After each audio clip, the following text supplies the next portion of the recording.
Hello, it's Dr. Clinton, and I have some people in the waiting room, so I'm going to let them in right now. And this is exciting. Hey, Megan. Megan James, it's good to have you. I started this live a little bit before you jumped on, so I just wanted you to know you were live. Can you hear me okay? I can hear you okay. Hello. How are you? I'm good. How are you? I am doing great. Well, tell me what you've been up to since everything closed down and now that we're reopening. Well, we've been working, so we've been busy. Our agency has there was definitely a Pause. a little dip, a little pause there, Yes. right at the beginning. But then everyone's kind of gearing back up, and there's a new buzz going on in the economy right now. The more things that open up, the more excited people are to get out there and spend. And I think there's a little bit of a pent up energy to do a really good job and hit the ground running this summer. So yeah, I'm excited. It's been I have an amazing team, which and they have been working around the clock. It's just been this new normal for us now. We're all at home and working remote, and our agency we check in at 9 and at 2, and everybody's just been working really, really hard. So it's been good. It's been really good.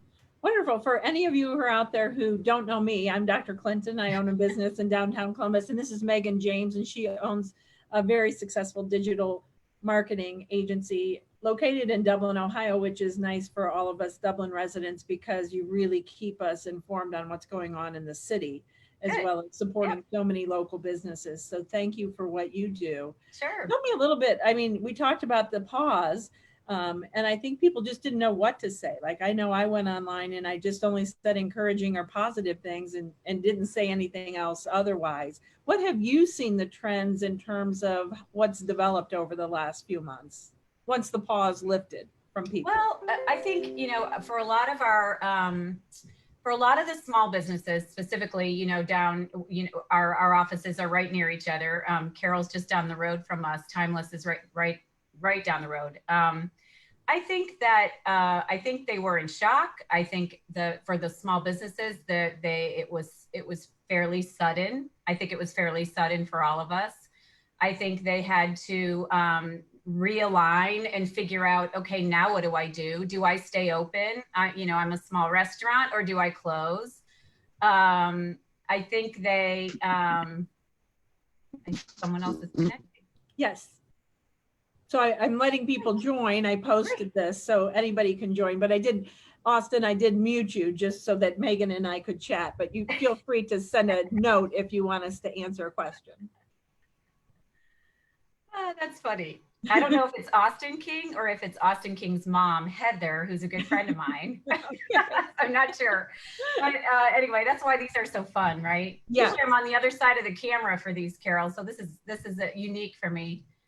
But so I don't think that they quite knew what to do. I think it was kind of, at first we didn't know how long this was going to go. And so we thought, is this a 2-week thing? Is this until Easter? Is this until May 1st? Is this until May 15th? Is this until September? It depends on, who you were listening to and how you took in the information and did something with it. I think, the coaching that we did with a lot of our clientele was you have to keep perspective. You have to have patience, and you have to be innovative. More people than ever are online right now. Digital is big. Facebook's numbers are through the roof. So, I think that it became a little bit more of a coaching moment for us with our clients to just help them navigate through this and also work together to figure out, okay, what does this look like when we get out the other side? And it is going to be a little bit different. At least I think you and Debbie talked about this on your last live. There is a new now right now, but I don't know if it's forever. Nobody knows. So you have to almost look at it in little chunks when you're managing your business. Okay, this is what I'm going to do to open. If you're a restaurant, for example, this is what I'm going to do to open right now, May 15th, to open my patio. This is what I'm going to do with my business when I open up the insides of my restaurant. And this is how I'm going to market to the new normal. So it's definitely, I think it's been super challenging, but in a weird way, it's also been fun to try to figure this out. I know my clients wouldn't say that it's not necessarily fun, but it is kind of like a unique way to even make some changes now with what you're doing. What I had my oldest daughter say to me the other day after I finished my last Facebook Live Zoom call was, a lot of times the constraints that we have to have in order to run our business or to do anything in life actually brings about creativity. Just like you were talking about, your team's now at home. How are you creative in terms of the way that you're interacting and things like that? But also, what have you heard around town about what people are doing? Because I think the most important thing to any of us who are now going to venture out in public is, what are people doing to keep us safe in the businesses? Mm-hmm. I think everybody's reacting and taking in the information from the governor and the following the CDC guidelines very carefully. I think everyone's being very protective of their customer base in these cases, Timeless included. That now the hair salons are open. They're taking precautions to make sure that you not only are safe, but that you feel safe when you go back to those establishments. And it might not be for everybody. Everybody might not be comfortable this weekend or next weekend or even in June. And that's fine. I think that's fine. It's just how you want to respond to that. But I do think that as far as being a patron to a restaurant, especially in Dublin, and the people that I've been talking to, they're taking great care to make sure that you are safe and that you feel safe and you feel protected and that you can enjoy a meal, that you can enjoy a cocktail without feeling like, oh, am I going to walk out of here and have, something's going to go wrong, or I'm going to have, COVID or, or just be sick in general. So what do you hear the restaurants are doing? Because I know what we're doing in our industry, and I've shared that, but what are the restaurants doing? So the restaurants are all operating a little uniquely. I think if you look at like the Dublin Village Tavern has stayed open during all of this, and I know we've gone there quite a bit. My family and I have gotten carry out from them, once or twice a week, just to help them. Knowing that, they were closed before St. Patrick's Day. And for DVT, that's one of their largest revenue producing days ever. So from that perspective, I felt bad for them. I felt, especially for a lot of the bars and restaurants that counted on that revenue for St. Patrick's Day that didn't get that. I know DVT, just in talking with them, they've kept a pretty active carryout clientele, which is great to hear. Tucci's, our friends, up in historic Dublin, are getting ready to open the patio. And I know they're taking precautions, looking at, disposable menuing options, QR coding direct to your mobile, having a unique patio experience that might look and feel a little bit different than what you're used to because of social distancing. But they're keeping all that in mind. And then also you got to figure out, restaurants, they've got to get all the food ordered and the supplies in, and have to figure out that, maybe they'll have a little bit of a different menu when they first open. But I think everybody's going to be pretty patient with the restaurants, at least from what I've been hearing in our neck of the woods in Dublin. I think people are going to be pretty patient. And I think it's just going to be nice to be out again. And, functioning and enjoying a drink with other people around you, and, versus just staring at the same things in your house. Anything else that you're seeing in terms, what are the messages that even the city of Dublin is putting out? What are you helping Historic Dublin put out? What's their messages?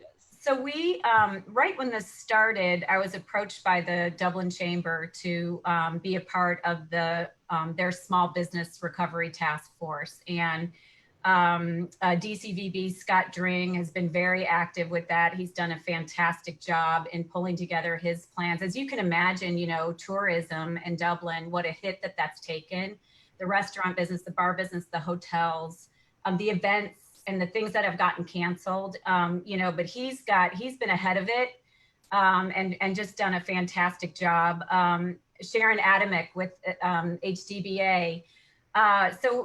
Suberness with the city, you know, and an open for business campaign, or a welcome back campaign that they're working on. And they're figuring out how to entertain Dublinites in a unique and different way. And I can't really say exactly what that is yet, but it is in the works. And I know they're looking at, okay, how can we, you know, take advantage of social distancing, but maybe have some venues that are more outside entertainment, things like that. Anyway, the Small Business Task Force, Bob Hoyne was on it. And so we've met one time and pulled together, you know, in a Zoom call, kind of like our plans.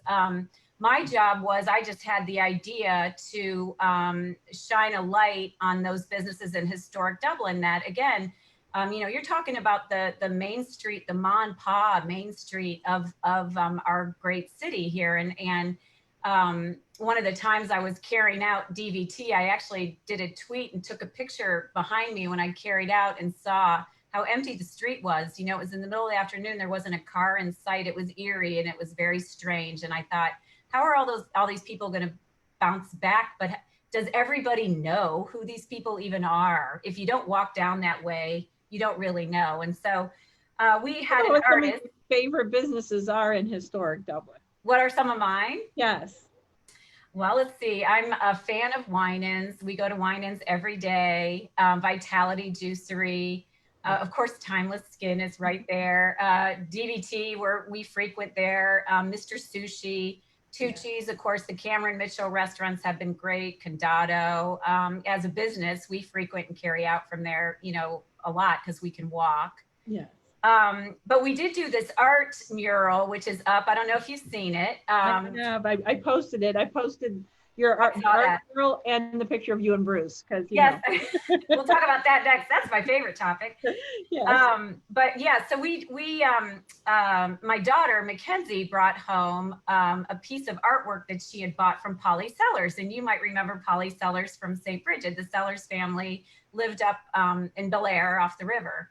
Yeah. A beautiful home, great family. Their kids, you know, we all went to St. Bridget together, and Polly was the artist that had this kind of cool thing for downtown Columbus, and the way that she used her icons and her kind of doodle art, I really liked. And so I found her on Instagram. Her Instagram's Polly Pocket, which I just think was, you know, it's just got such a kick out how all this came together.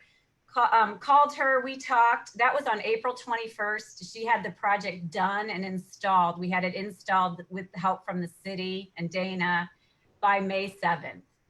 So that was super cool. And it's just, you know, doodle art and an icon representation of each of the businesses in historic Dublin. Some are logos, some are just kind of cool doodle art that goes with each business and brand. So we have that up outside on the northwest corner. Right outside the Mezzo fountain there. So just something as people are walking about, as they're getting ready to walk over the bridge, they can take a look at it and go, wow, I never knew that all of these businesses were in fact on Main Street in historic Dublin. So it's just kind of a salute to the community and an awareness campaign. Yeah, that was great. And, you know, I know our cupcakery moved down closer to between your and my office, and I don't want people to forget she's still here, since she was right in the center where you could drive past her every day. And we have great pizza places, we have great realtors, you know, just a lot of great people who have made historic Dublin the home of their business. Absolutely. You know, and you know, you look at some of the people that have been here for so long. Tickets Galore, you know, has been around forever. Yeah, of course, our cupcakery. This is her third location in historic Dublin. She stayed open through all of this. That's another one of my favorites. I just don't like to admit it.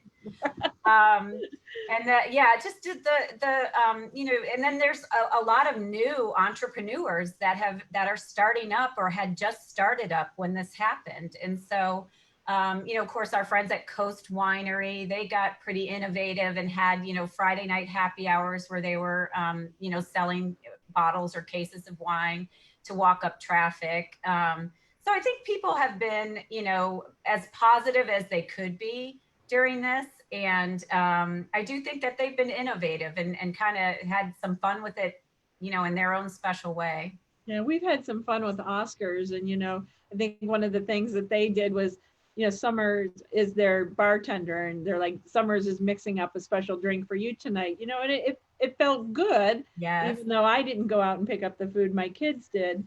To know that Summer was making me a drink, So for I the know youth. who that is. I coached her, if she's listening. I coached Summer in gymnastics. I was the coach over at Dublin Kaufman High School. And so yeah, she was serving me a drink before all of this went down. We were up at Oscars one night with some friends, and there she was. And I'm like, I remembered her when she was, 16. So she's Yeah. awesome. Well, speaking of Summers and everybody else who's working, I did want to share just a little bit about what the workers might be experiencing, and you even at home might be experiencing from some of the things that we've had to do to our skin as a Right. result of this. And I'm Awesome. thinking about it as people go back to work. These are the questions that we're getting. What do I do about this? So dry hands. If your hands are dry, obviously use moisturizer throughout the day. Make sure the moisturizer doesn't have scent in it, because usually that means there's alcohol in it, which can dry out your skin. At the end of the day, if you're finding your hands are cracked or just getting super dry, just put some Vaseline or Aquaphor on them and a really light pair of like cottony type gloves, and that will help with the